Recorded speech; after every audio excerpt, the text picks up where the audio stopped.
Next speaker is Charlotte Q. Professor Charlotte Q.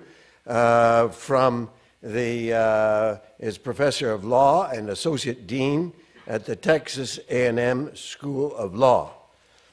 She was the Executive Director for 12 years and Executive Vice President of the American Society of International Law in Washington.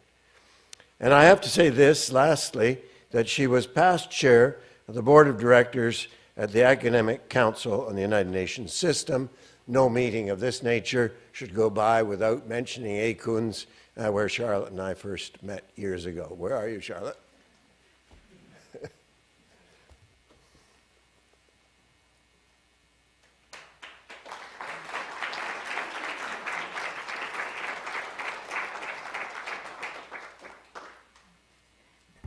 Well, thank you so much, John, and what a nice treat to be able to see you again and sort of work together on a program of great importance.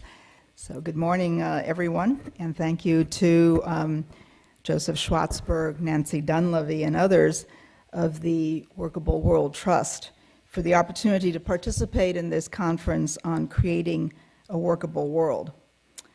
I'm honored by the invitation to participate because of the importance of the work all of you are doing, the importance of the topic. But you also may not realize that my personal connection to some of the origins of the Workable World Trust go back beyond my own scholarly work on the subject of global governance. My first job was with Alan Cranston, U.S. Senator from California. When I first met Alan, I did not realize his connection to the World Federalist Movement, but noted that he had a United Nations flag in his Capitol Hill office, something I did not expect to see in a U.S. Senator's office. Even more surprisingly were his questions to me during the interview about the League of Nations, since he knew I was a student of international law and international organizations. He gave me a copy of his book, The Killing of the Peace, that recounted the political failure in the U.S. to join the League of Nations. We never spoke of these issues again, as my legislative portfolio would focus on a domestic agenda of access to education, marine mammal protection, and banking regulation. But still, the image of the senior senator from California and the majority whip of the Senate sitting with a flag of the United Nations in his office was something that I well remembered over the years. This was all the more memorable since I had just completed a period of work in the Office of Legal Affairs at the United Nations headquarters prior to joining Senator Cranston's staff.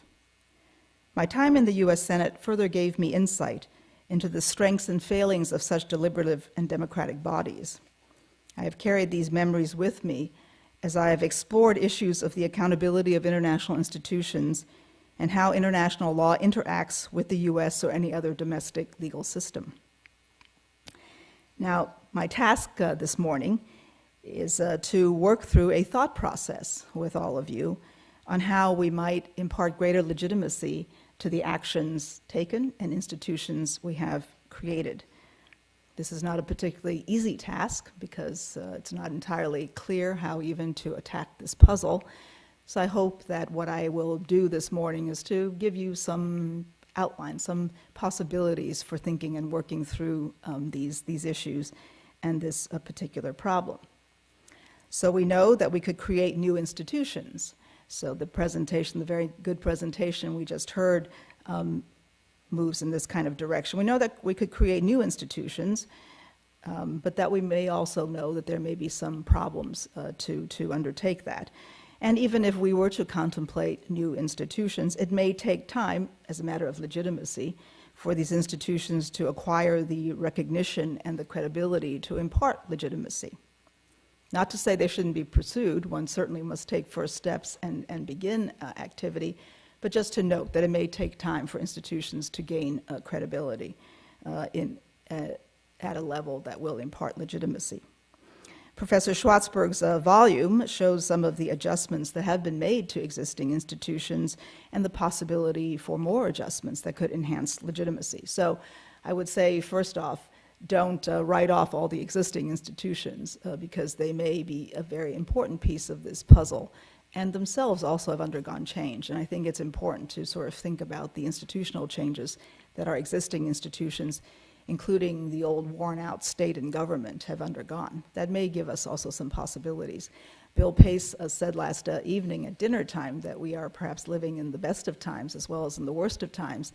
And I think that is not a bad way to approach some of this, because there are some really good possibilities, even though in the backdrop of some really rather horrendous activities that we see in the news on a daily basis. So the challenge is really to understand how much effective adaptation can be expected from the sources of authority that have the power and capacity to govern, but that may not have the kind of legitimacy that is widely accepted or recognized because of their inability to solve all the humanitarian and other world order problems that we face. So perhaps we are setting the bar of expectation a little bit too high for some of the institutions that presently exist. So I would invite some consideration of that as well. UN Secretary General Kofi Annan said at the turn of the millennium that our post-war institutions were built for an international world, but we now live in a global world. From the standpoint of governance, what this means is that the state and the institutions like the United Nations that states have created is no longer the central locus of authority or control and has lost the competitive advantage over other forms of governance that it held for several centuries, from, say, the 17th century to the 20th. What this further means is that states have seen an erosion of their authority with increased reliance on performance as the basis for legitimacy and compliance. Growing distrust of state authority internally means that authorities seek alliances with external institutions like the United Nations to provide legitimacy. The desire to have backing of UN Chapter 7 resolutions is an example of this kind of quest for international legitimacy in order to overcome internal divisions or doubt. So we're in the midst of a governance shift, and assuming that there are competing models for what governance in a globalized world would look like, how can we identify and shape the likely models for success? So this is not something that we have not undergone before, and even though I unfortunately had to miss Professor Knight's presentation yesterday, I have a feeling he walked us through some of these things, that we've gone through these experiences beforehand. So for example, at the dawn of the Westphalian state system in the 17th century, there were competing models of governance. These included multi-ethnic empires, city leagues, city-states, trading associations, trading groups. These in turn had replaced the earlier governing models of the Middle Ages that were empires, feudal lordships, theocratic churches. The territorial state prevailed in this competition because it proved to be more adept at preventing free riding. It provided some services like standardizing weights and coinage, established uniform adjudication, and could provide security. So it met certain needs of the moment. Now the curious thing is that centralized authorities are really not the answer to the problems that we see today, because they need to be, as I think we saw in Professor Johansson's proposal, they need to be more readily deployable in a variety of situations that are not necessarily going to flow in some hierarchical method, either from the perspective of decision-making or from the perspective of deployment. So how do you take centralized authorities that have perhaps hierarchical decision-making structures and make them feasible, make them usable in a more diffuse governing environment where problems may be coming from different sources, or for that matter, maybe the effective actor may not even be a state actor, but perhaps a non-state actor. Indeed, the problem may be caused by a non-state actor. So both for good and for not positive governance purposes. So as we consider what the new governing landscape will look like, we know that the elements already exist. We may simply not yet recognize them, or may not yet recognize them in relationship with each other.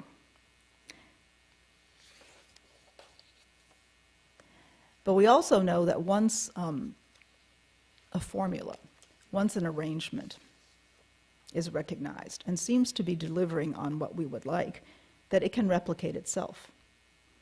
Indeed, it has a tendency, these kinds of governing partnerships or processes, to replicate themselves. Perhaps the clearest example of such replication is membership in the United Nations. So again, thinking back to the state, aspiring states seek membership as a vital step in their acceptance into the international community. But it is membership that has certain criteria that will allow then that recognition and that admission. But yet this is sort of an imprimatur that is sought.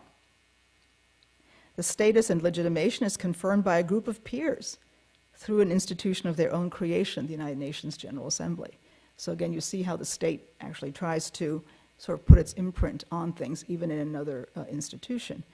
But things don't stand still. We know that UN General Assembly action and decision-making is important because it provides a certain universality in decision-making. But we also know that that universality may come at a price. The price may be of effectiveness, where resolutions are approved over and over again, but perhaps to no avail, because the vociferous supporters of particular action may also not have the capacity to implement those decisions. But we see the value of UN backing as states see this collective and international imprimatur for their actions. So not only by right of their own status and existence, but also for the actions that they wish to take. So you've already added an element into the mix. 20th century international diplomacy has led us to the point of acknowledging value for collective decision and decision-making process to legitimate individual state actions. I think you're absolutely right, John, that this is something that's now very much embedded in our social thinking. Over the decades, an implicit hierarchy for such collective decision-making has emerged. Within the United Nations, it is the UN Security Council, often seen at the top of the decision-making pyramid. Now, why is that the case? This is the case because the UN Security Council decisions so far are regarded as those that have the highest chance of being carried out with the capacity and attention required to address international problems. So one of the reasons this is sought is because it's thought, well, those decisions actually may mean something. It may mean some action. It may mean some effective action. But we also know that the restricted membership of the Security Council has brought into question the legitimacy of its decisions. We've also seen the problems created when the Security Council delegates implementation of its decisions to powerful states, subjecting that institution to charges of being a pawn to the great powers at the expense of lesser powers or people.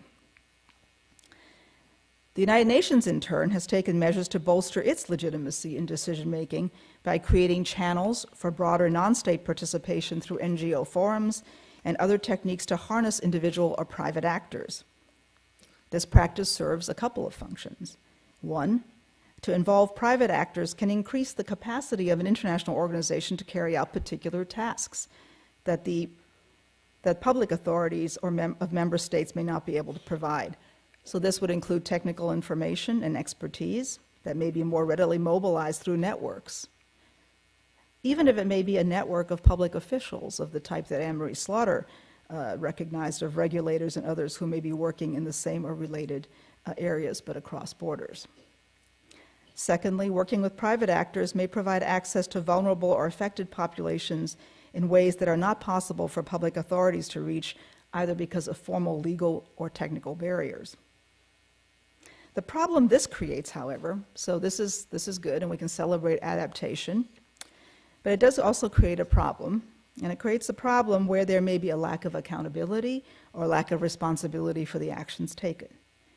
Efforts within the UN now to create legal relationships, defining both the scope of responsibility and liability when private actors perform services as part of international operations, are responses to problems that we have seen. So again, problems are raised, but then problems are addressed. So again, I would say there could be some possibilities for adjustment or adaptation that might get us headed into the direction that we wish, where there is response, there is effective decision-making, effective performance, and also then effective accountability and responsibility. Now, there is also some danger in partnerships. The International Labor Organization's tripartite governance scheme, for example, this is a historic entity representing government, labor, and employer, was an early effort to bring together all essential parties for deliberation, decision-making, and implementation of labor standards. But the difficulty that we saw with that structure is that it became so complex that agreements are frequently used more as frameworks or model laws for voluntary national adoption rather than the universal international standard that had been the goal. Not necessarily a problem, but it's just sort of something to observe. So in terms of really what is your purpose and what are you trying to achieve? Now, despite the pitfalls of each of the governing arrangements or partnerships that I've very briefly described, there are some general characteristics, I think, that we begin to see in this governing landscape. One, we see that governance is now expected to take place in a more open and participatory environment.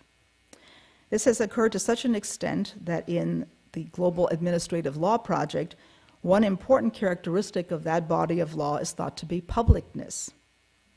Reporting and monitoring of actions is routine to check compliance and performance. In other words, all actions, whether taken by individual states or taken collectively as an international institution or in concert with private actors, is subject now to some form of external oversight. The oversight may be formal or it may be informal, but it is subject to certainly some review and commentary. Civil society will work through networks and social media to ensure that these reporting and oversight functions are in fact duly discharged. What to do with that information is perhaps the missing piece of the equation, but information is available on conduct, questions asked. The problem is to provide answers through the right sources to understand really what the governance implications are. But we have an open and participatory environment. Again, I think we pretty much accept that this is how business works today. That is either private business or public business. The second characteristic or quality I think we can expect nowadays when we think about governance is that actors are responsible for any damage that they do, any human rights violations that they either generate themselves or witness and do not address. So there's responsibility for the conduct of their operations. Remedies, including financial damages, are becoming part of the international legal system with the development of a separate body of law on the responsibility of international organizations and many standards, I think, of conduct now also being developed for private actors. So there's an effort to address these things in a more systematic, rigorous way, some of which may carry legal liability, sometimes legal liability through national legal systems rather than through international legal systems. Indeed, individuals and NGOs are now often using national legal processes to hold international actors to account, and possibly vice versa. So there is responsibility, and we are beginning to see some of how this takes place. The third characteristic or quality I think that we can begin to see emerging is public accountability. Effectiveness and performance is judged not only by how well actions are taken, but how publicly accountable those actions are. So this requires a qualitative assessment at a variety of levels, internationally, domestically, and locally. Locally, often if there are individual donors involved to support NGO activity, donors will wish to know what is being done with the contributions that they're making. As with openness and responsibility, civil society may raise questions associated with this accountability, or for that matter, have their conduct be questioned as well by their supporters. Providing the national and institutional channels for civil society to raise these questions is an adaptation that institutions have been making to maintain their legitimacy as well as to maintain their ability to carry out operations. Again, some of this activity will happen at a national level, sort of national laws to account for donor and the institutions to which they donate, the responsibility, the relationship, conflicts of interest, and so forth and so on. So sometimes these sort of systems of accountability are embedded in national systems, even though the activities may be of an international character. So operationally, this has changed the role of public authorities to one that is perhaps more associated with management, with coordination, and with facilitation, as parties come together to address a problem or issue rather than control and direction, which is, I think, what we think perhaps more of when we construe public authorities. So if we think of how we determine legitimacy, we can see that this might happen in steps and comprise different components. Different components that may be earning their legitimacy or gaining their legitimacy somehow from different sources. So what are a few of these? Well, most immediately there will be something which has been called performance legitimacy, where actions are evaluated for their effectiveness. Effectiveness may be to solve a problem, address an issue, but we also know that how the problem was solved is also relevant, and that we care about that as well. So just to sort of come up with what are the components, elements of performance legitimacy, and how would those things actually be imposed? We then have process legitimacy. We also know that we care about how decisions are made, where the decision is made, by whom, who was involved, and on what terms. So again, that may require some institutional reflections.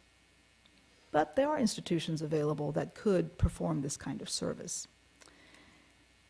And the final piece, which is perhaps the most complicated one, but is the one that John Trent alluded to, something that's called cognitive legitimacy, where actors are prepared to trade short-term advantages for larger social or community values, and where these values begin to shape interests and actions.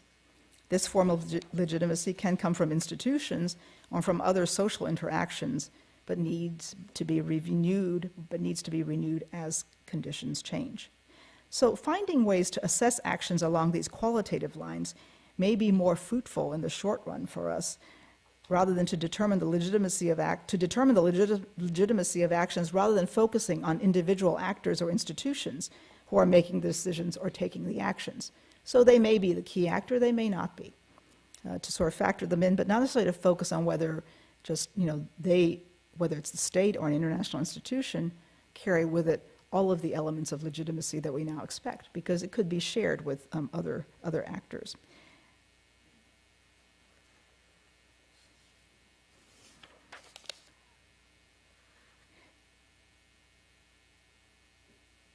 So we know that we consider openness, participation, responsibility, and accountability as important qualities. We have channels that can provide these qualities through established institutions, like the United Nations, like the UN system, like national institutions, or maybe we need to generate or create new ones. So to do so, however, will require us to think and look more expansively about public and private authority beyond whether they are operating strictly within a domestic or international sphere. We see that the national actions of legislatures and courts can have global effects, and that international decisions can have profound local effects. As one of the most developed governing units available, the clearest pathway to legitimacy and authority may remain through national channels. This does not, however, mean that we must return to the unregulated international environment of the past. States today exist and are held to international and global standards that make them accountable for their actions. Indeed, their citizens may require that they do so. They are held accountable and responsible for actions of those operating under jurisdictions, either individually or collectively as non-governmental organizations. So I guess I would close by saying further understanding of how national authorities can become more responsible and accountable agents to convey legitimacy through coordinated actions rather than necessarily through formal international institutions may be worth exploring to answer the question of how to impart ongoing legitimacy to existing international institutions and operations.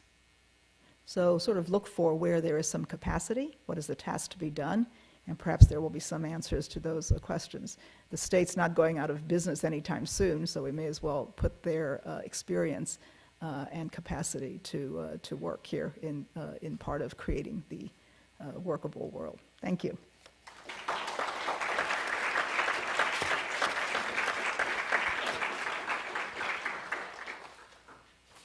So, questions?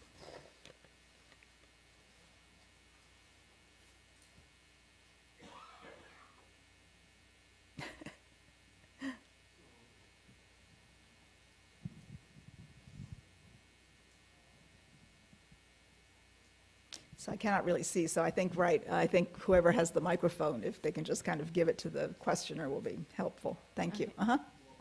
There is a question of what is legitimacy and how do we determine legitimacy, and how we measure accountability. One of the problems that I think arises, though, is, I guess, and my question embedded in this, but how do we measure accountability without kind of falling into these sort of cultures of measurement where we're playing a numbers game that may very easily be fudged or manipulated in a way? If we're playing the numbers game, you know, we see these reports that are released, especially with the completion of the MDGs, and we see states that produce these reports. Recently, I attended a different conference where a woman was talking about gender equality, and India released its own report on its success with the MDGs, but at the same time recognized that its statistics were actually less than available to, you know, discuss these goals and their success. So how do we measure accountability when accountability is so quantitatively based at this point, and address that sort of problem? Okay. Any other questions? I think I'll take the pathway from example. I'd like to make a comment rather than Right. asking a question.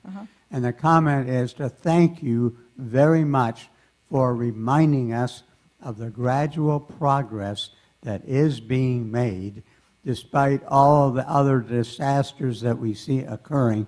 There is gradual progress being made, and we thank you for calling it to our attention. Thank you. Is this on? Yeah. There seems to be a not so subtle trend of national and international governance losing its ability to serve its people. And what I'm referring to is the power of the WTO, Chapter 13, where they have their own set of judges making decisions that supersede government. And I'm wondering how you would perceive this as related to your talk today on more cooperation and so on. Okay, so let me start with a couple of these things. So how to ensure accountability and legitimacy? You're right. It is the numbers game can be tricky. You know, who provides the numbers? What do the numbers mean, and so forth. But if you think of just even the slide that Professor Johansson put up about the cost, you know, after the fact of what some of these crises have meant, maybe just even for individual countries that were involved. I think this begins to raise questions. So there's a communication element here. Is this how we really think it's, you know, is this how we want to spend our money? Ultimately, as taxpayers, such questions will be asked. That's one side of it.